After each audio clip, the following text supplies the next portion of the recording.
And we are live. Welcome back to the channel, everybody. It is Chosen Wisdom Football, and this is your match preview to the Manchester United versus Fulham game, and of course, your press conference reaction. We are going to react to Michael Carrick's press conference, which he has completed today, as well as all that matters regarding the Fulham game. So big up yourselves, people, big up the chat, big up the community. I hope you all doing well today. I hope everyone's still feeling the buzz from the two victories against City and Arsenal. And do you know what? Let it continue. Long let it continue. On today's show, guys, the main headlines, the main talking points from Carrick's interview is that Carrick believes consistency is the key to success, but it's the hardest thing, of course, to maintain. We're going to react and talk about his press conference, guys.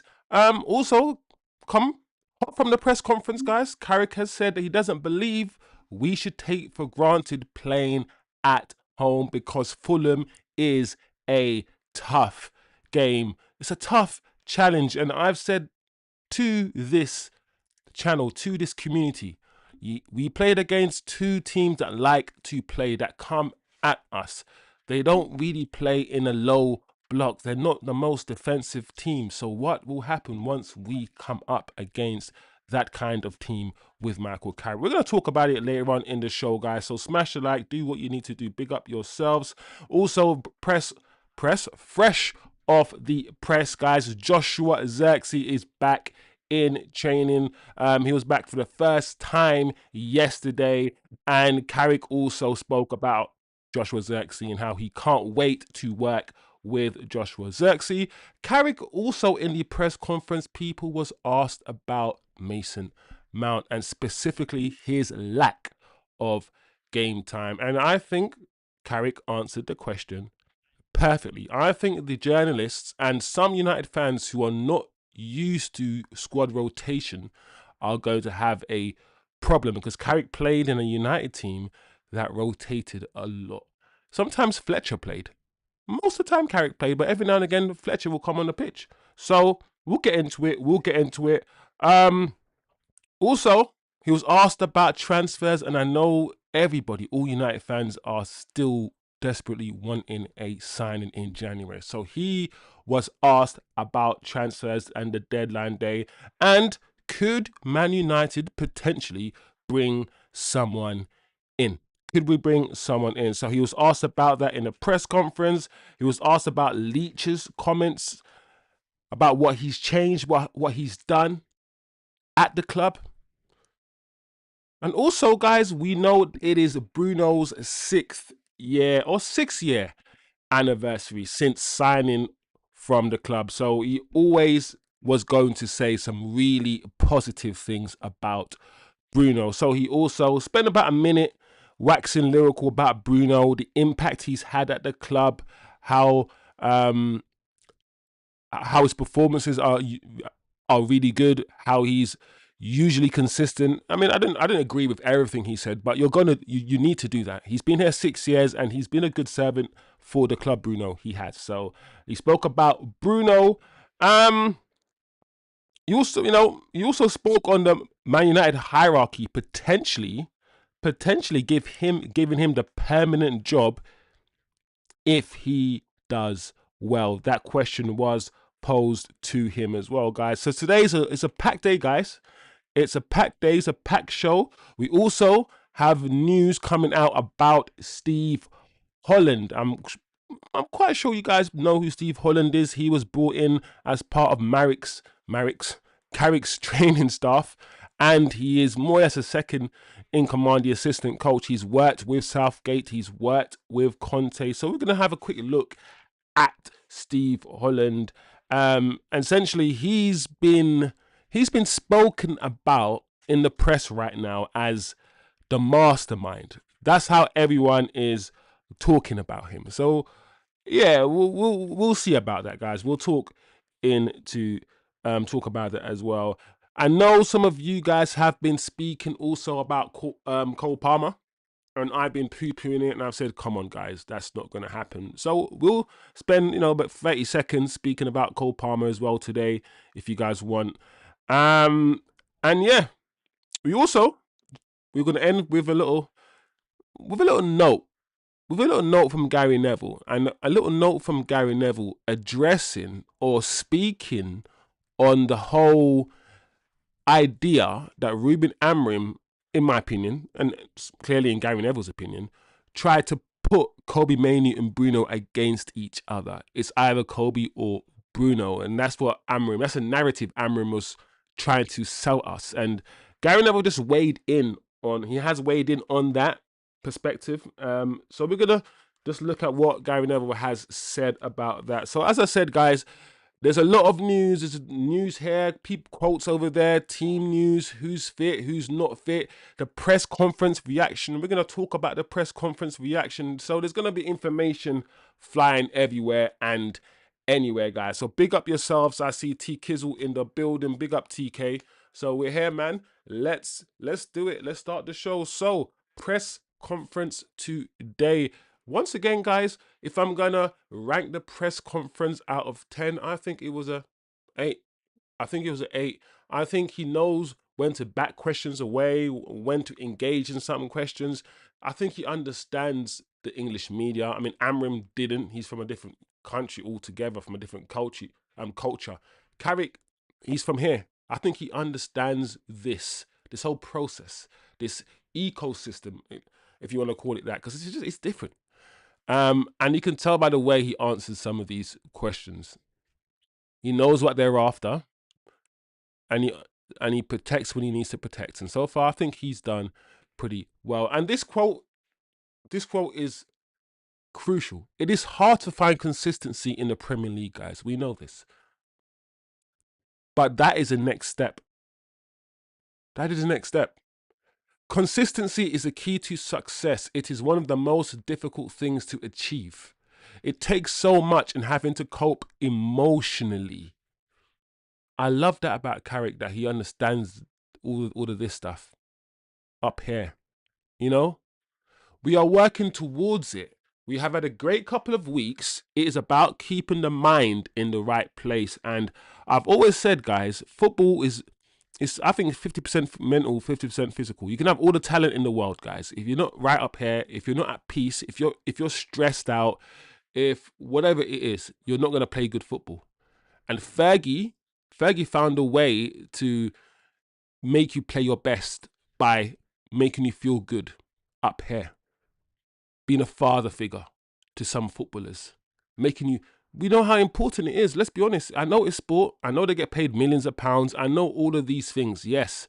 But your body is just your body. No amount of money, no number of money you can pay me will stop me from going to sleep if I'm awake for 10 days. Like, I could be awake for 10 days straight, bro. And if you paid me £1 billion, I can't like, if my eyes close, I'm sorry, I didn't win.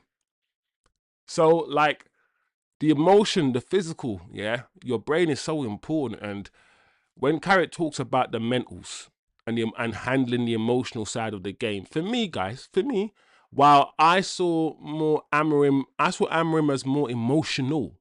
Look how Carrick is straight. He's not being emotional. He's just, and then you have Amorim, he wears heart on his sleeve, and he's just so emotional. I'm like, for you to have consistency, the person who's managing you also needs to be consistent.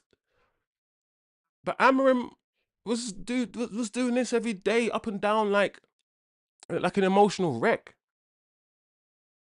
So I like this about Carrick. I think he understands. Big up the chat. I see Shivs in the chat. Big up Shivs. T Kizzle's in the building. Big up, guys. Hope you guys doing well. Let me know what you guys thinking about that. Let me just whiz through the press conference quotes then for you guys. If you guys want to talk about it, type in the press enter, and we will discuss, guys. You know how it goes. I like this, guys. Michael Carrick on playing teams who sit deeper at Old Trafford.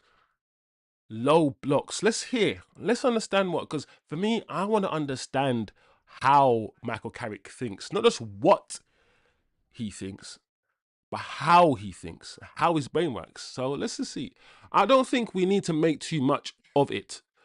We are where we are. The feeling around the group and the results that we've had and performances going into the next game, I don't think the past is too relevant in that respect. You understand it and what has worked before, but the boys are in a good place going into the game. It's a tough game, a really tough challenge. Marco Silva has got them into a good team. Just because we're at home, taking anything for granted is bang out of order.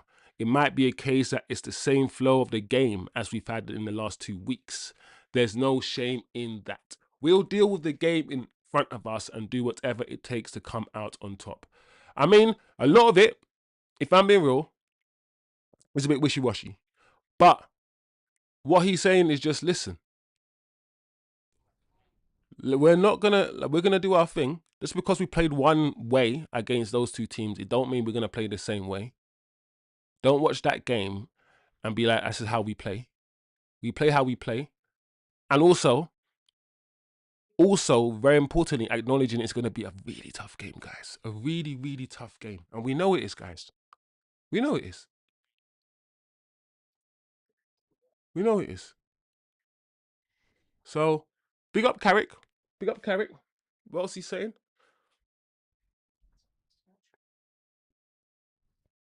So, guys, Joshua Xerxes is back. Joshua Xerxes is back in training. When he wasn't on the bench for the last game or so, I think what's happened is Carrick not like Xerxes. But yeah, he's been injured. He's been injured, and Carrick has spoken positively about Xerxes. And for me, I like Xerxes as a player. I'm not going to force him into the team. I think there will be a time and place for Xerxes, and there's a time and place not for Xerxes. I believe in a squad game. I think he has qualities, but I also understand his limitations in terms of how he moves, in terms of he's not dynamic. He's not in Bumo, but Mbumo is not Xerxes. So everyone's different.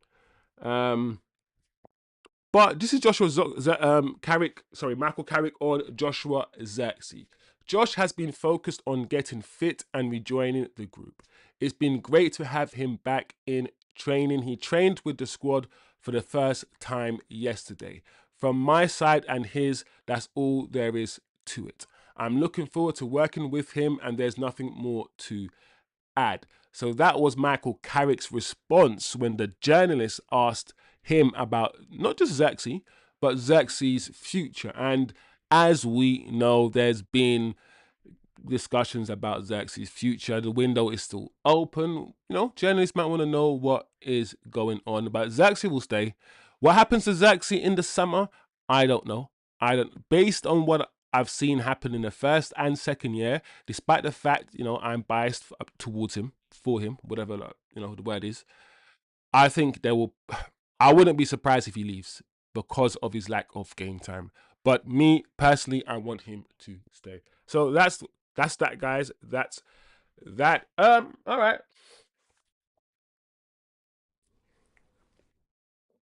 Okay, people.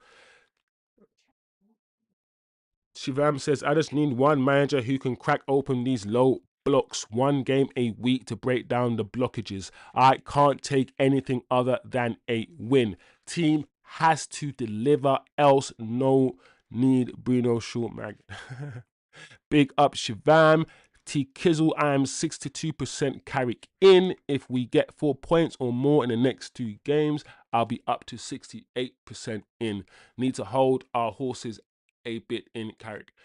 TK, I'm not even sure what I feel about Carrick being a long-term manager.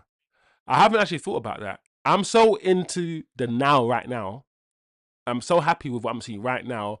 I haven't even thought about giving him a permanent job. For me, this is what I'll say about me being Carrick in or out. I will make an assessment at the end of the season. Just like any other job, I will do the performance review.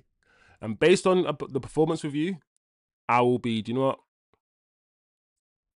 Yeah. Right now, I'm happy with what I'm seeing from Carrick.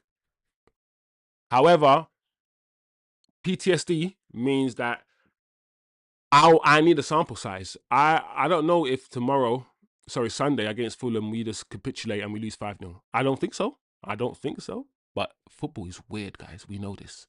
So that's why I'm just like, you know what? I'm just going to talk about what I currently see without being like, you know what? I want Carrick to stay as the, well, permanent. But you guys let me know. Let's talk about it. All right. Once again, the journalist asked this question. The journalists, they know what kind of questions to ask. They know what headlines they are after. Michael Carrick, was asked about Mason Mount's lack of game time. We don't play with 2 10s anymore. When we played with 2 10s, it favoured Mason Mount. And I did say, of course, certain formations will suit certain players. Playing with 5 at the back suited our defenders. More of our defenders played. Playing 2 in midfield didn't suit our midfielders. Less of our midfielders played. Now more of our midfielders are playing. Whatever formation, of course, you play will suit certain members of your squad. Whatever system, that's just football, right? We just know this. And at the moment, Mason Mount can't play in one of the double pivot positions, in my opinion. And Bruno's been selected as the 10. And that's it. So unless he wants to play on a wing, which he's not going to do, Mason Mount has to sit on the red seats. And that's just it, guys. That's just it. Michael Carrick says, I'm a big fan of Mason. There are so many things to like about him. His quality to start with, his personality, his attitude. Full stop. I don't like the fact that someone like Mason Mount always, like, you don't really talk about how good he is at football. People always talk about the other stuff, like his personality and his attitude, which is they're good things. To be honest, I shouldn't actually look down. Criticize that. They're actually good things, but I don't know. It's always like Mason Mount is just that guy. He's like a little mascot, isn't he? That's why we've got the squad. This is what I like about Carrick, though, guys. Trying to pit players against each other and all these things. Carrick's like, listen, we have players with different attributes. That's what I'm trying to explain to the team. You can have a player that doesn't run in behind, but comes to goal, and you use him sparingly. You can have, like, we had a squad of 4 strikers that all played differently. Fergie could mix and match. Andy Cole is a out and out striker. Dwight York drops off. I'll play him. Oh, Andy Cole and Sheringham likes to get. We can just mix and match. We don't need to sell. We can keep and then get another one and have 3 strikers to choose from, like a top club, or midfielders, or whatever the position may be. But yeah, he goes on to say that's why we got the squad. Certain times, certain games, certain players will play. As we work through the season, that will come to fruition. I like Mason a lot, and he's an important player for this team and this club. Like, yeah, guys, I feel like sometimes we're in a day and age where, because of sort of tribalism with regards to players, we don't believe in a squad anymore. Like, we don't believe in a squad anymore. I miss the times when you can just take off Rooney and bring on Tevez, you know?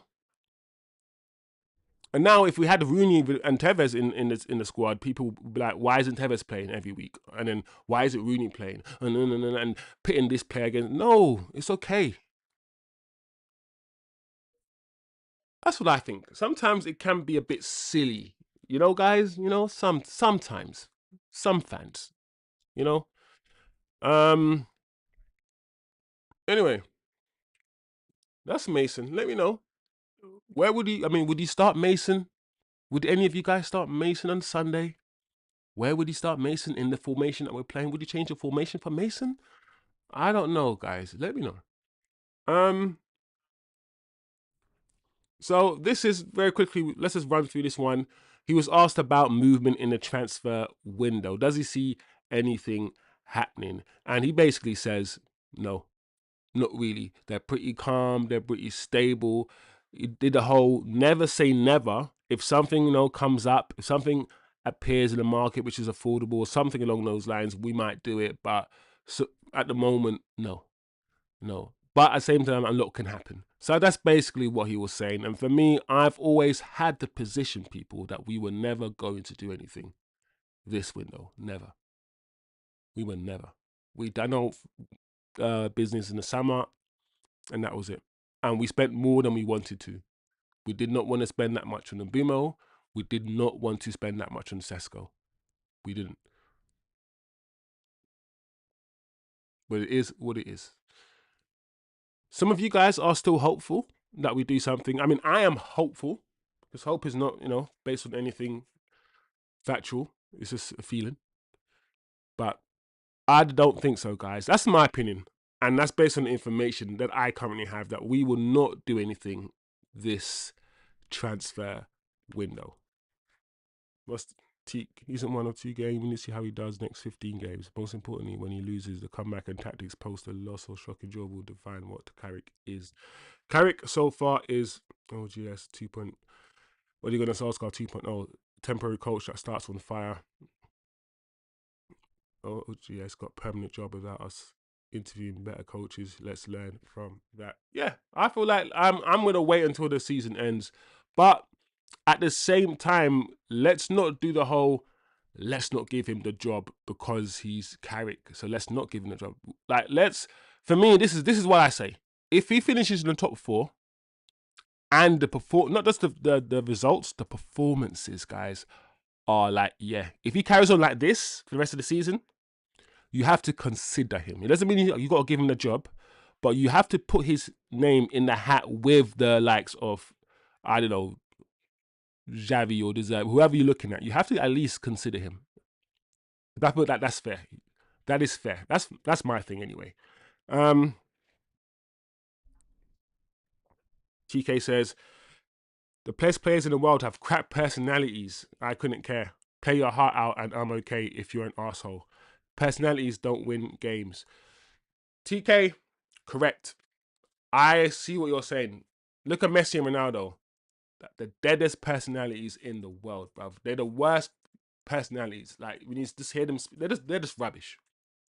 Rubbish personalities, but they're great footballers. Then you have Ronaldinho. He seems to have a great personality. So I don't know.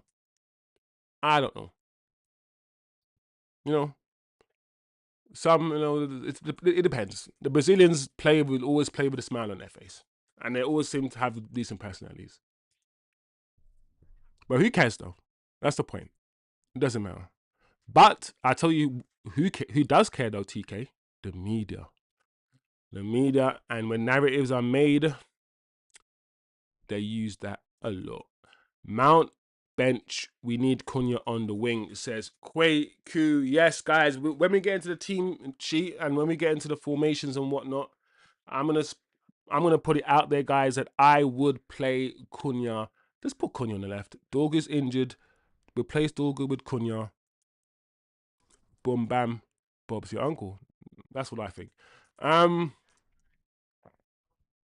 Cool. Let's go. Move on. Guys, let's bang out the press conference. What is Michael Carrick saying right now? My captain, my general. Yeah. So this is why I say, yeah, he's gonna do well. Because as long as he get the coaching right, as long as he's got good coaches, he will get the man management side, I think, spot on.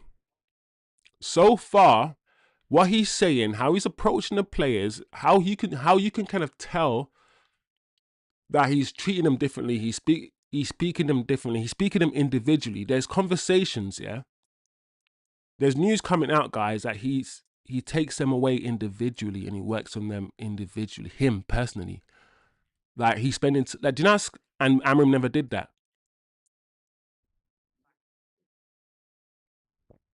There's something the problem is, guys, it's not a problem. It's actually the opposite of a problem.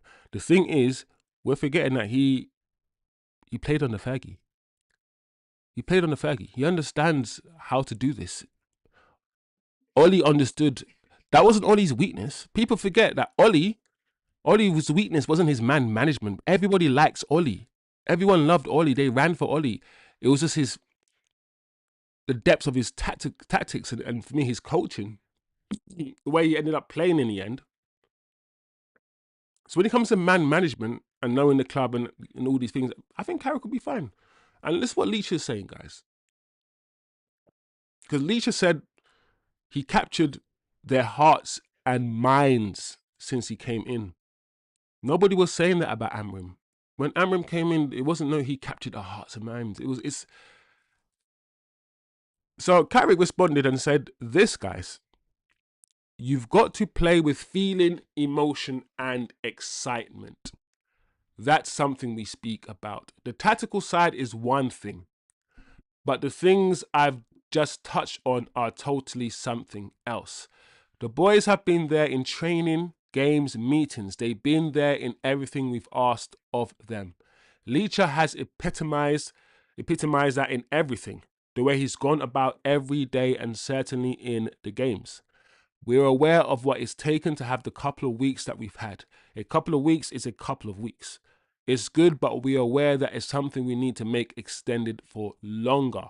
Respecting what it takes to win games. Respecting what it takes to win games." That's such a bar. Respect what it takes to win games. Don't ever show up and don't give your all. Respect what it takes to win games. Now like I said, guys, now you've got this baseline. And TK, you know this. Because you talk about us going like this, up and down, according to the opposition. Now you've got this standard. You wanna build consistency. Don't fucking go below that, please. I beg of you. And so far, 2 games, they ain't dropped. And if this is the standard, then I think we will finish in the top 4, at least top 5. That's all I'm saying. And I think he knows this. Respecting what it takes to win games and how good of a team Fulham are. That's definitely in the front of our minds. Carrick, as long as the players don't take the piss, as long as we're pressing hard, we're going after every challenge. Because you think about it, then Bumo's goal was scored because we pressed. We made Zubimendi shit his pants. That's what we did, right? So, same intensity, please. Please. Thank you. That's all I'm saying. That's all I'm asking. Yo, Luca, big up Luku. Somebody new in the chat. Ollie was right that Ronaldo window brought unnecessary tension and media attention, like it was not on overdrive before, right? That just took everything away from the football and thus a circus.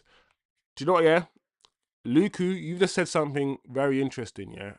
And I don't want to open a whole can of worms, yeah, and go into a whole new topic. But I'm gonna say this, Luku. I was one of those people that said, please do not bring in Ronaldo. What we had with Greenwood, Martial, Rashford, with the youngsters and the harmony and all these things, I was saying, please just don't go down this commercial route and do this. Let him build something fresh. Let him just go and get a Sancho. Let him just do that. And I just felt like, I'm not saying yet Ronaldo was rubbish and all these things. I just felt like the move wasn't right for the club. And that's all I'm going to say. I'm not going to say anything more. Let's move on. So yeah, let's move on.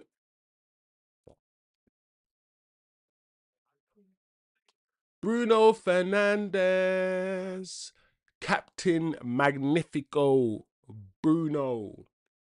Listen, I'm going to straight off the bat say, I think most of you guys know that I'm mixed when it comes to Bruno. I'm somebody who understands and appreciates his numbers. You have to respect the numbers that he has put out. I know some of them are penalties and he takes all the set pieces anyway, all of these things, but facts are facts. Numbers are numbers. Counting is counting. And that's it.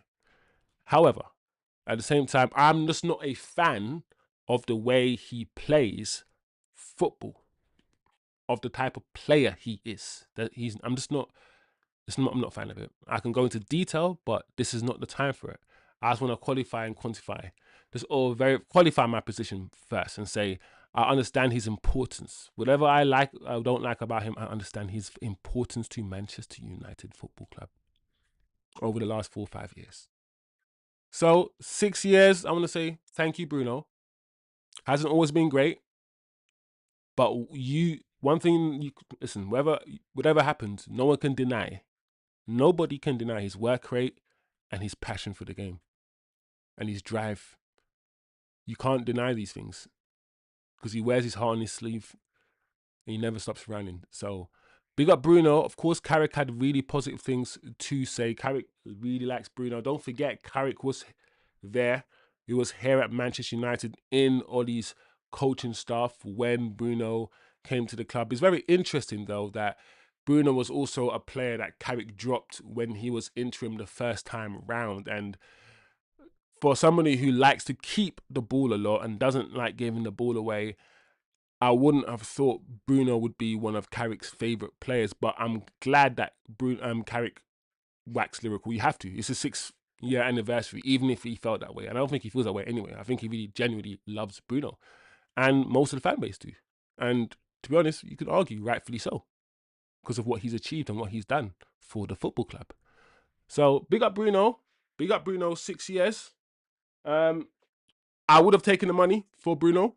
I hope he does leave at the end of this year, but he might not. He might not. And it is what it is, guys. He might stay. Now that Casemiro's gone, he knows he might stay. He might stay. So big up. Let's move on, people. Unless you guys want to say anything about Bruno, I don't know. Good servant. Now he's playing in his favoured position, his 10 position. I feel like he can bow out at the end of the season. We haven't been great with Bruno last 6 years, but it's not his fault. It's not his fault. Some of our signings haven't been good. The way the club's run clearly hasn't been good. So it is what it is. It is what it is anyway, guys. Big up the chat, man. Big up the chat.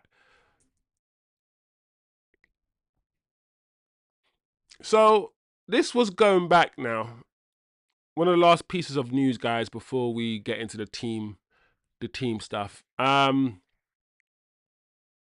So this has been reported by Ben Jacobs from the United stand, and Michael Carrick is quite clearly wants the managerial job. Why wouldn't you? Why wouldn't you want the job? And that's what Ben Jacobs is reporting here. He's basically saying that he hopes that he can build continuity, confidence in the players, and he hopes that he will be involved in the managerial process. He hopes that he can force his way into the conversation, which is what I said earlier. Why wouldn't you? When you're given something permanently, which is the job of your life, the number one job you wanted, and you've got it, and you've been told you have it for 4 or 5 months. Yeah, you're probably going to spend those 4 or 5 months going, yeah, I'm going to show you that you're going to have to give me that job permanently because I'm the best. Of course, you have to back yourself. You have to back yourself. So we'll see. We will see, guys, at the end of the season. TK saying in a chat, TK saying 62% Carrick in. We will see, guys. Let's move on, people. Let's start thinking about what team you will play against Fulham, guys. Let's start thinking about, is it just one change people are going to make, and it's just Cunha for Dorgu? Is that it? Let me know, guys, what's going on.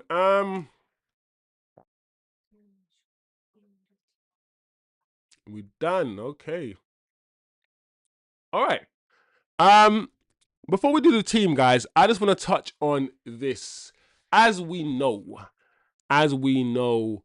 Steve Holland has joined as an assistant coach, and the propaganda coming out for Steve Holland recently has been immense. I think we spoke about Steve Holland maybe last week actually, and we read a short propaganda piece about him, and yeah, it is still coming thick and fast. So we have to. I want to pay attention because people clearly want us to know about this man and his success. And to be honest, it does sound promising. And if the job of all of these tweets and this information is to just make us feel more confident and more assured, I think it's doing the job. More confident and assured with the new regime. And Simon Stone from the BBC has tweeted this about Steve Holland. Football is his life. He spent the return journey to Manchester going through footage of the victory against Arsenal to come up with a plan for Sunday's game against Fulham. He's already on job. He ain't got time to just party and be happy with the guys in the coach or the train. Man's got his iPad out and he's already thinking. On Monday, while the players were given a day off, Holland and company were at Carrington honing the sessions they hope will lead to a third straight Premier League win. Well, I mean, that's not really news. The fact that they had their day off and you were at Carrington working, that's good. That's what probably happens in most football clubs. Like just because the players, have a day off, it doesn't mean you automatically have a day off. I don't know. And so I was like, okay, let me pull up some more. Let me pull up some more information about this Steve Holland guy. Let me take part in the propaganda. So apparently Steve Holland is the brain behind Carrick Ball, whatever Carrick Ball is, by the way. Steve Holland, let's be real, because they're trying to show us that this guy is a serious guy. He was the assistant to Ancelotti and won the Premier League in 2010. He was the assistant to Di Matteo and won the Champions League in 2012. Premier League, yeah. He was the assistant to Conte, right, and won the Premier League in 2017. He was the assistant to Mourinho and won the Premier League in I mean, you're getting the picture. You're getting the picture. This guy's like, cool, every 2 years, yeah? Cool, got you. Every 2 years. More or less every 2 years. He was the assistant to Southgate and he reached 2 Euro finals. So this guy, when it comes to setting up defensively, because Ancelotti's team, Conte's team, Mourinho's team, Di Matteo's team, they were doggy defensively as well. Very hard to beat. England, hella boring, but also quite decent defensively.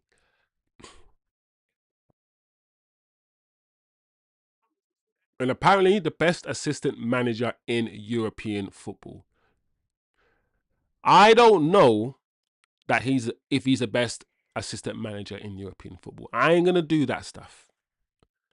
I'm not gonna do that, guys. But let me know. What is this saying to you? What does it mean to you? Is this filling you with confidence? How much do you know of Steve Holland anyway? In the first place. Is this a bit too much? Are we going a bit too overboard? Or does he need to get the flowers? Does he need to get his flowers?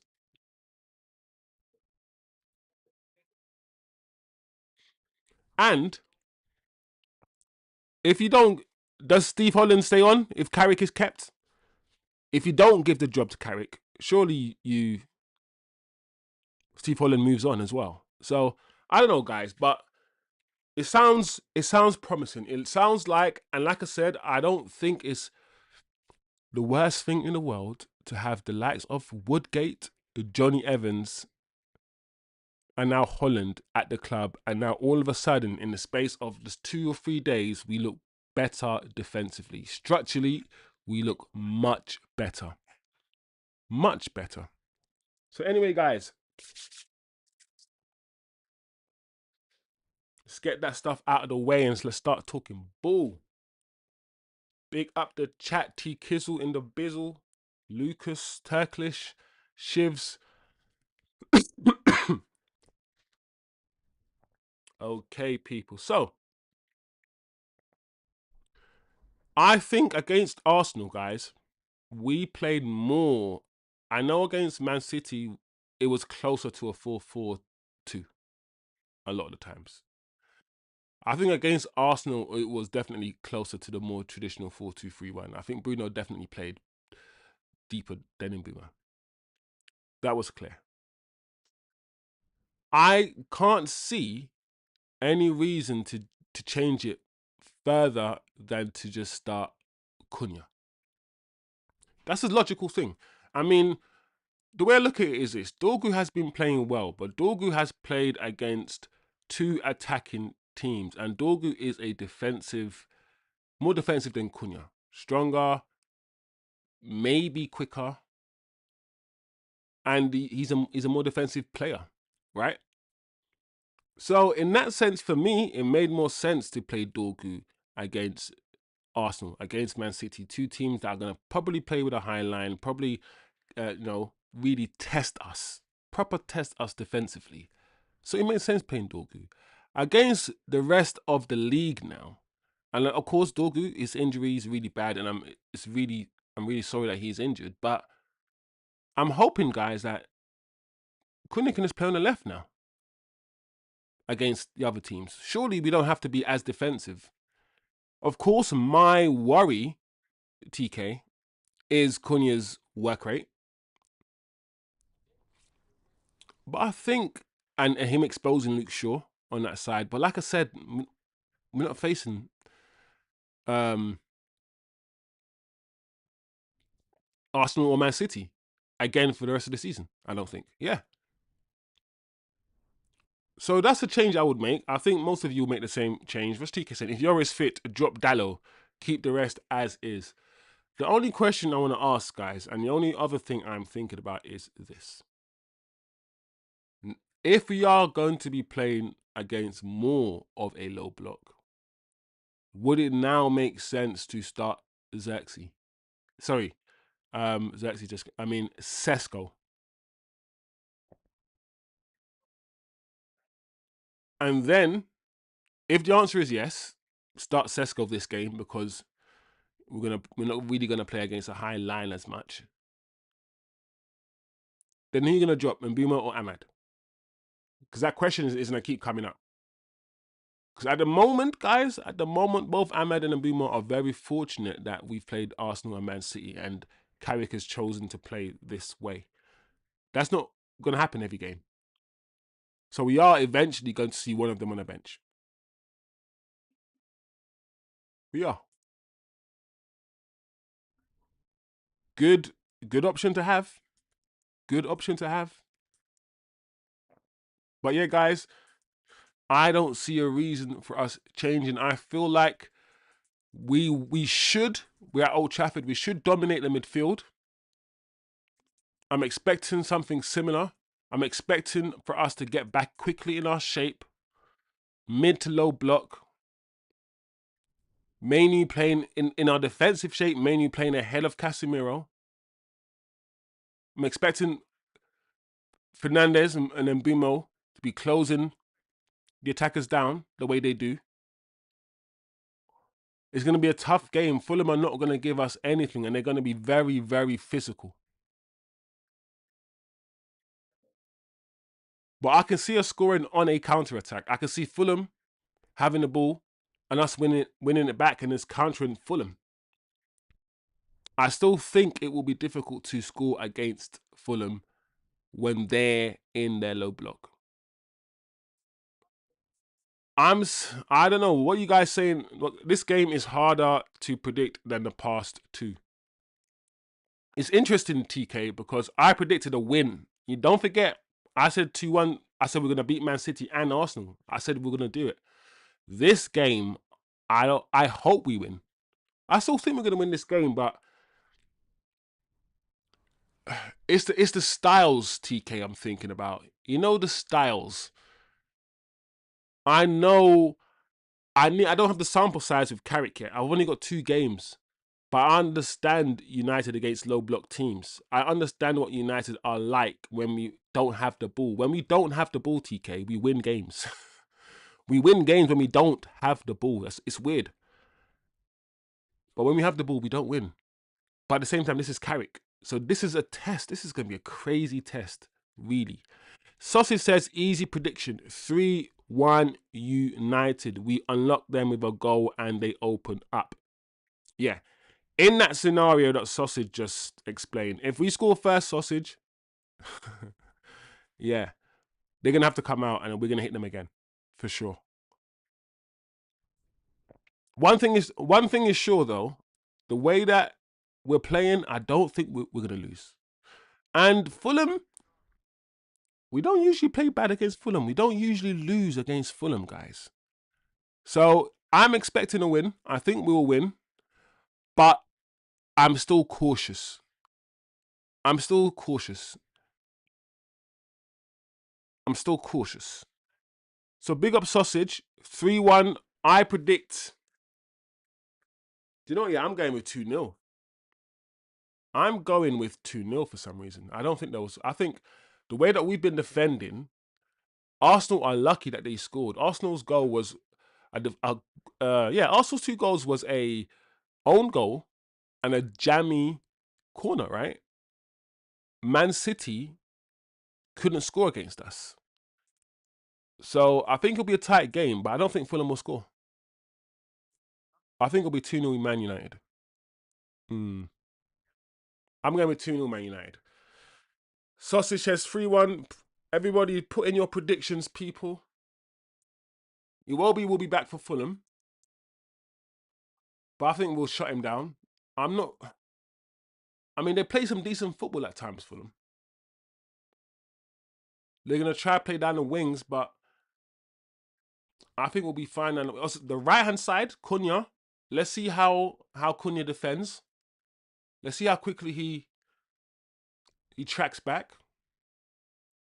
But yeah, TK says 2-1 Man United, and we win it at the death. Oh, so we're thinking about 2 different games. Sausage is thinking about an easy 3-1 win. TK is thinking about a tight 2-1 victory. 2 different perspectives. Yeah, I don't know, guys. Live with this one. I felt it's weird. TK, it's weird because as much as I said I think we will win and all these things, I felt slightly more confident going into the Arsenal Man United game. It's strange. It's strange, Shivam. I felt slightly more confident going into those games. 5-1 to Fulham, says Shivam. No, I'm joking. Man, imagine. Imagine, Shivs. Shivam, imagine if it was 5-1 to Fulham, bro. That's crazy. Yeah. I just hope we win, guys. I just want happiness now, forever. This feeling that we got, this dopamine that's flowing through us right now, yeah. That's in the fan base right now. Everyone just happy. Everyone's singing songs, kumbaya, in TPs, just holding hands in this in harmony.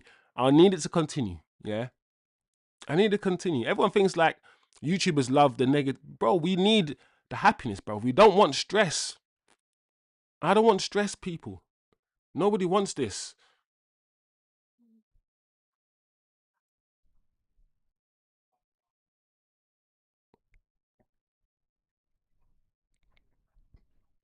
Big up Sausage. French teams in the World Cups do it well. They allow um,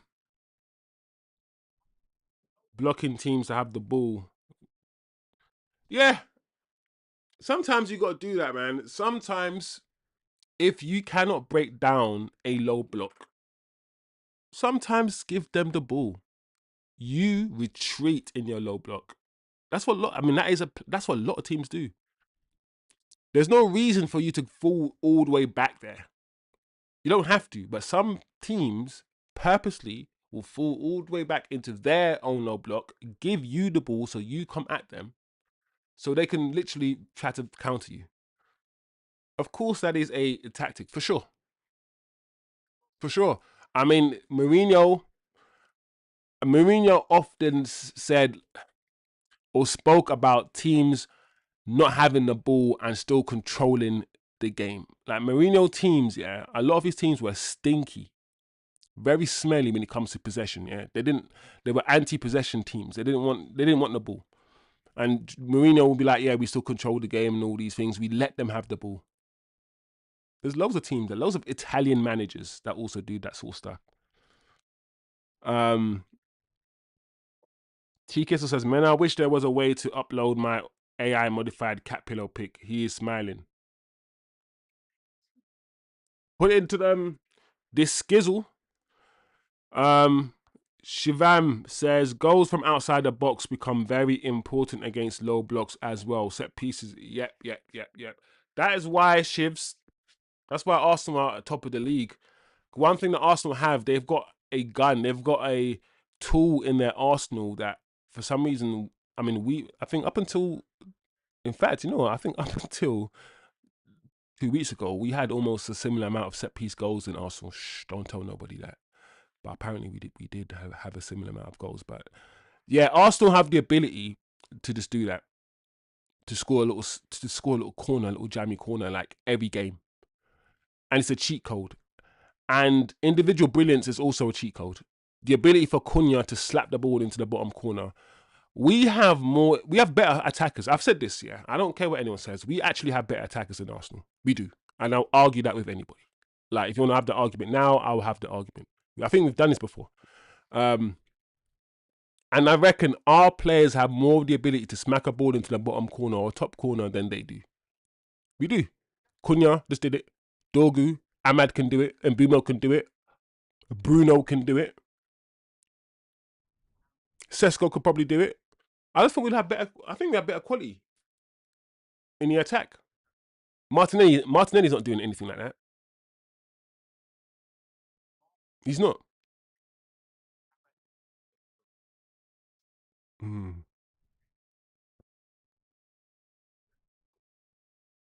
Miz, you and the missus okay after the weekend made up. Ha ha ha. There's still tension in the air, TK. Nah, football for me is that's funny though. Imagine sleeping on the sofa settings. Football for me, man, it's like I get angry in a moment and then I try not to let it. That's it. It's done. It's football. Yeah, yeah. But yeah, guys, what you? Cool. I'm gonna check Discord in a bit. Well, let me check it now.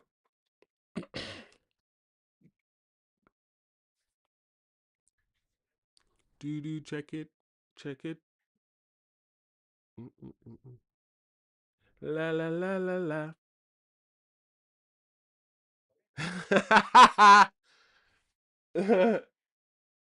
Oh, for real. What did you say you did? Oh, you AI'd it. Yeah. It goes. It's it's a matching pair. One's not happy and one's too happy. One's Arsenal, one's Man United fan. It is what it is.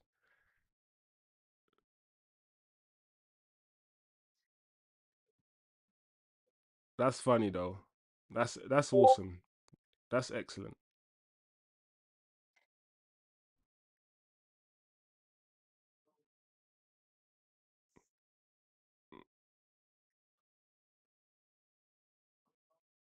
All right. The league can open it up. It open up if the top three drop points, Shishivam. That's funny. Let's put it up, man. Let's put it up, man.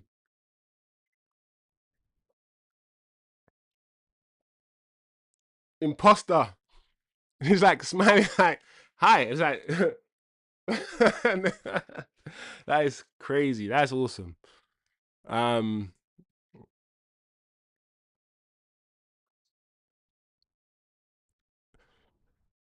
What are Aston Villa doing up there?